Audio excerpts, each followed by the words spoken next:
South ఇండియాలోనే అతి తక్కువ ధరలకే నాణ్యమైన రత్నాలని అందించే ఏకైక సంస్థ 6 JVR.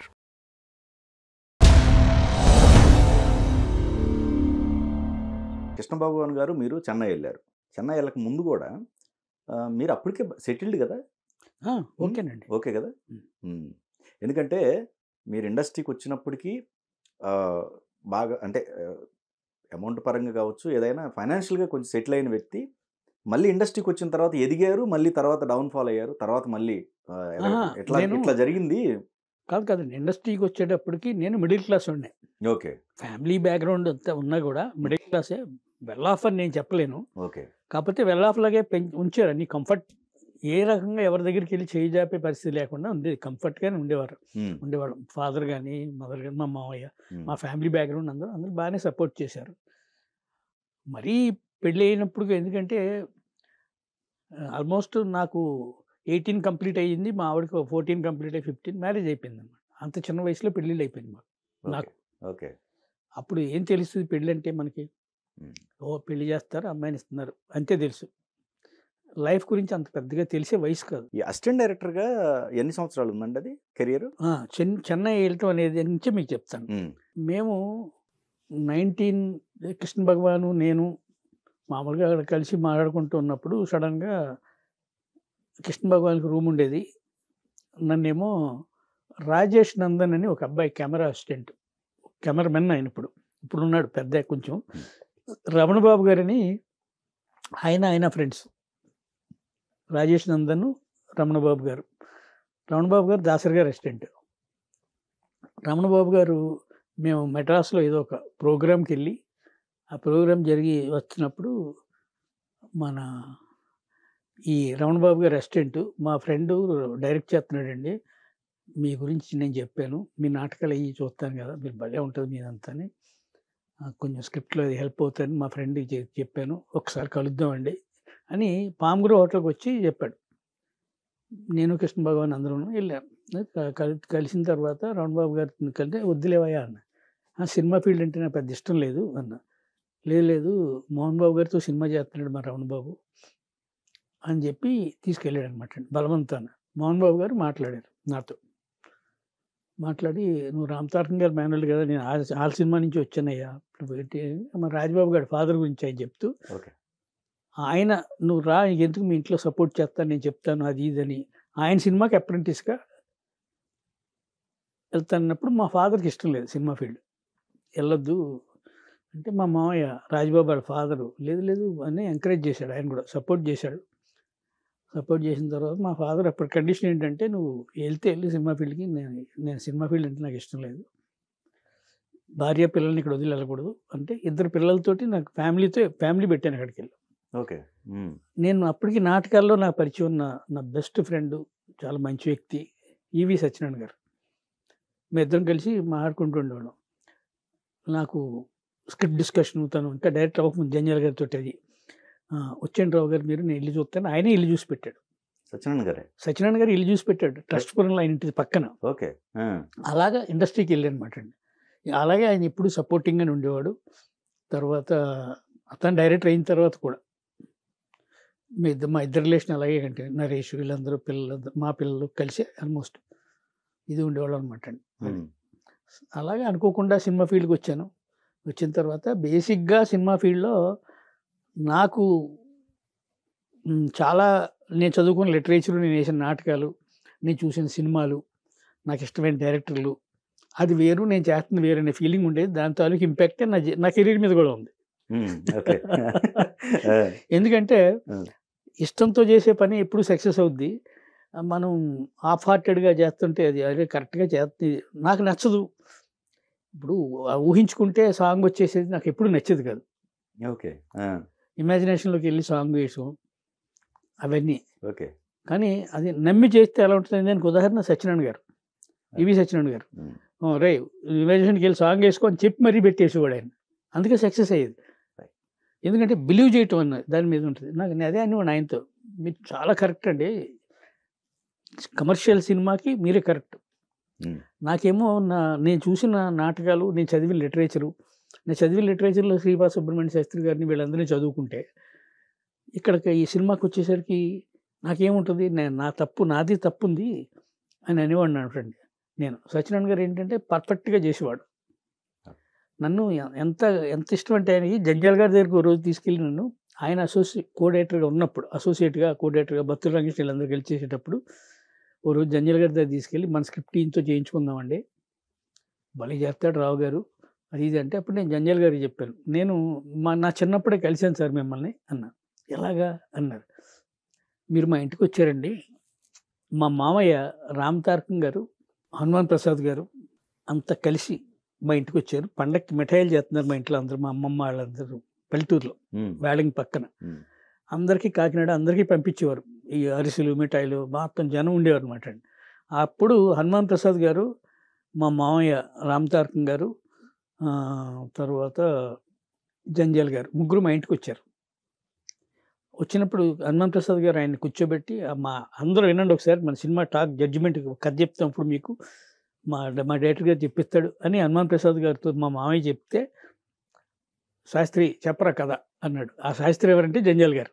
ఓకే ఓకే నాకు అదే శాస్త్రి అనే పేరుతో మిమ్మల్ని చెప్పమన్నారు సార్, నేను కుర్రోడినప్పుడు అంటే జంజాల్ గారు తెగ ఎంజాయ్ చేశారు, నాకు బాగుండేవారు నాతో. ఓకే నేను ఇప్పుడు సినిమా ఫీల్డ్కి వచ్చాను కానీ అప్పుడు ఇదండి అంటే ఆయన కథ చెప్పారు.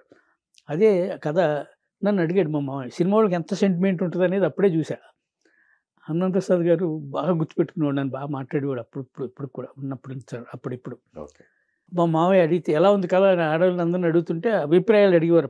అప్పుడు కూడా కథ అలా చెప్పి అడిగితే నేను కుర్రండి, అసలు చాలా చిన్న కుర్రండి, పెద్ద తెలీదు, నా 8th అలా చదువుతున్నట్టున్నాను. బాగాలేదు ఫ్లాప్ అయిపోద్ది అన్న. మా మామయ్య సెంటిమెంట్ తోటి చేయబట్టుకుని లోపల తీసుకెళ్ళి గదిలో తీసుకెళ్ళి పాట్ పని కొట్టి ఇటు వద్దని చెప్పట్టు ఆ సెంటిమెంట్ సినిమా వాళ్ళకి.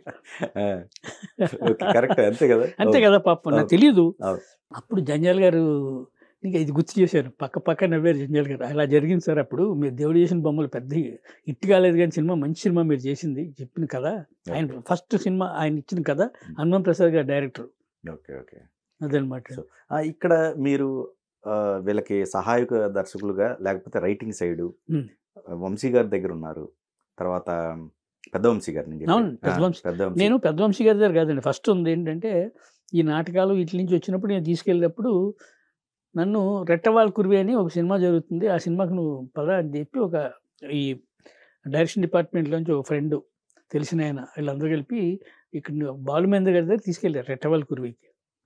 అది మొదలవుద్ది, ఇది వీడు అనే సినిమా జరుగుతుంది అనమాట అండి. ఓకే రెట్టవాల్ కుర్వి అనే సినిమా తీసేసాడు ఆయన, దాన్నేమో తెలుగులో రీమేక్ చేయడానికని మా వాళ్ళు తీసుకున్నారు, మనం చేద్దాం అని అనుకున్నారంటే నేను తెలుగు అసిస్టెంట్ డైరెక్టర్గానే బాలుమేంద్ర గారి దగ్గరికి వుడ్లాండ్స్ హోటల్లో రూమ్లో ఉండేవాడు బాలుమేంద్ర గారు. ఆఫీసులు ఉండే కాదు, ఆఫీస్కి వచ్చేవారు కాదు, ఆయన రూమ్లో అందరం సిట్టింగ్కి అందరూ అసిస్టెంట్ డైరెక్టర్లు. ఇప్పుడున్న బాల అప్రెంటిస్కి వచ్చాడు అప్పుడు, అరిబోమది అని ఒక ఆయన ఉన్నారు, చాలా పెద్ద రైటర్ కూడా ఇప్పుడు కూడా, ఆయన కూడా డైరెక్టర్. నాయర్ రామన్ గారు అంటే మీకు నిరీక్షణలో పైన జైల్లో కూర్చొని చుక్కల్లో చూసావే నువ్వు పాట పాడి పైన చూసి పడిపోతారు చూసావా ముసలాయన గడ్డం, అది ఆయన మా కో డైరెక్టర్ నాయర్ రామన్ గారు. వాళ్ళందరి దగ్గర నేర్చుకుంటుండేవాళ్ళు అనమాట అండి. ఆ రెట్టవాల్ కుర్వీని వంశీ గారుకి సంబంధం లేకుండా స్రవంతి, మన రవికిషోర్ గారు, తమ్ముడు గారు వీళ్ళందరూ వచ్చారు. భరణి గారు నాకు చాలా ఆల్మోస్ట్ నాటకాల నుంచి తెలిసింది కాబట్టి ఆయన ఎక్కువ ఎంకరేజింగ్ ఉండేవారు, నన్ను ఎంకరేజ్ చేస్తుండేవారు. అలా రావు గారు రండి అంటే, రావు గారిని భరణి గారు పిలిచారు కాబట్టి ఇంక అందరూ రవికిషోర్ అందరూ నన్ను రావు గారు, నేను రెస్టారెంట్గా ఉన్నప్పటి నుంచి కూడా గారు అనే పిలిచేవారు వీళ్ళందరూ. అది అలా అలవాటు అయిపోయింది వాళ్ళకి. అప్పుడు ఈ సినిమా అలాగూ బాలుమేంద్ర గారు రెట్టవాల్ కుర్వి ఆల్మోస్ట్ సెట్ వేసి ఇంకా షూట్కి వెళ్తాం అనగా క్యాన్సిల్ చేశారండి. చేస్తే అప్పుడు మన తెలుగు సినిమా మొదలవుతుంది, మంది అసిస్టెంట్ గారికి వచ్చేయచ్చు కదా, మీరు రండి అని భరణి గారు, తమ్ముడు గారు, అదే తమ్ముడు సత్యం గారు, వీళ్ళందరూ మొత్తం 7th చాలా మంది ఉండేవారు బ్యాచ్ ప్రొడ్యూసర్లు. అలాగా ఆ సినిమాకి మహర్షికి వెళ్ళాల్సి వచ్చింది అనమాట. నేను మహర్షి పనిచేశాను, తర్వాత కనకమహాలక్ష్మి వంశీ గారితో, అంతే ఆ 2 సినిమాలే. ఓకే. తర్వాత మళ్ళీ వీళ్ళు వారసుడు వచ్చాడుకి రమ్మని నన్ను మోహన్ గాంధీ గారి సినిమాకి పిలిస్తే స్రవంతిలో వారసుడు వచ్చాడు చేశాను. అలా తక్కువ సినిమాలేండి నేను చేసింది. సో అట్లా బ్యానర్తో ట్రావెల్ అవుతూ సినిమానే ఫస్ట్ సినిమా అక్కడ చేయాల్సి వస్తుంది. Okay okay. జైత్రయాత్ర కూడా నేను ఫస్ట్ సినిమా, నేను డైరెక్టర్ కాదండి, రాఘవేంద్ర వారిది అది. రాఘవేంద్ర వారు చేయాల్సిన సినిమా. ఆల్మోస్ట్ నేను రాఘవేంద్ర గారి స్క్రిప్ట్ కూడా వెళ్ళాను. వెళ్ళిన తర్వాత ఏదో కారణాల వల్ల కొంచెం డిలే అయ్యి మన కేఎస్ ప్రకాష్ గారి సినిమా అగ్ని ఏదో జరిగిందండి. దాని తాలూకు ఏదో డిఫరెన్స్ ఏదో వచ్చి నాకు నాగార్జున గారికి నాకు ఆ సినిమాకి బయట ఏమనుకుంటారంటే నాగార్జున గారికి నచ్చి సినిమా ఇచ్చారని అనుకుంటారు. నిజంగా జరిగింది ఏంటంటే నాగార్జున గారు నేను వర్క్ చేస్తున్న స్టైల్ చూసి ఆయన ఒక రోజు పిలిచి పామ్గ్రో హోటల్లో దిగారు. పామ్గ్రోకి వచ్చినప్పుడు నన్ను పిలిచి నేను పనిచేస్తున్నప్పుడు ఇది స్క్రిప్ట్ వర్క్ అంతా జరుగుతున్నప్పుడు రాఘవేంద్ర గారికి, రవికిషోర్ గారికి వీళ్ళతో పాటు ఓ రోజు పిలిచి మీరు అన్నపూర్ణ ఆఫీస్కి రండి అని చెప్పి ప్రసాద్ ఫోన్ చేశాడు. మన నిధి ప్రసాద్ నాగార్జున గారితో ఉండేవాడు. ఓకే. ప్రసాద్ ఫోన్ చేసి, ప్రసాద్ కూడా ఫ్రెండ్ అప్పుడు రమ్మన్నారు. వెళ్తే నాగార్జున గారు ఏమన్నారంటే, రావు గారు మీరు ఏమేమి సినిమాలు చేశారంటే ఎక్కువ చేయలేదండి, ఈ సినిమాలో చేశాను. పైగా నన్ను ఎక్కువ స్టోరీలో స్క్రిప్ట్లో ఇన్వాల్వ్ అయినంతగా టెక్నికల్గా ఇన్వాల్వ్ కాలేదు.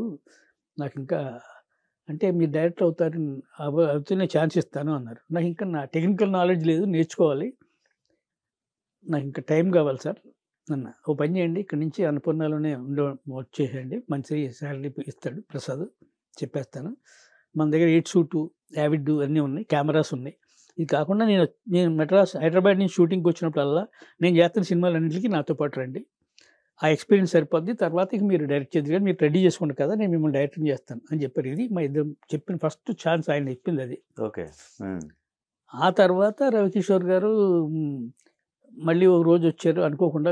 కొన్నాళ్ళు జరిగిపోయిన తర్వాత ఇంక ఇప్పుడు ఎలాగ నాగార్జునది ఇప్పుడు ఇది ఉంది కదా, మీరే డైరెక్టర్ అన్నారు. నేను చేయనండి, నేను ఇంకా నేర్చుకోవాలి అంటే, లేదు ఇంకా టైం ఉంటుంది కదా అన్నారు.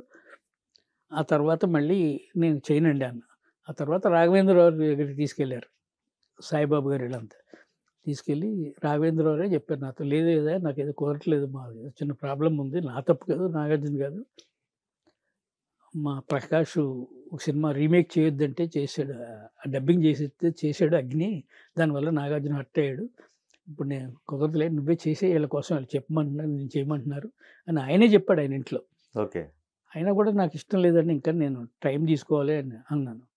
అలాగే అనుకోకుండా నన్ను డైరెక్టర్ చేశారు అందరూ.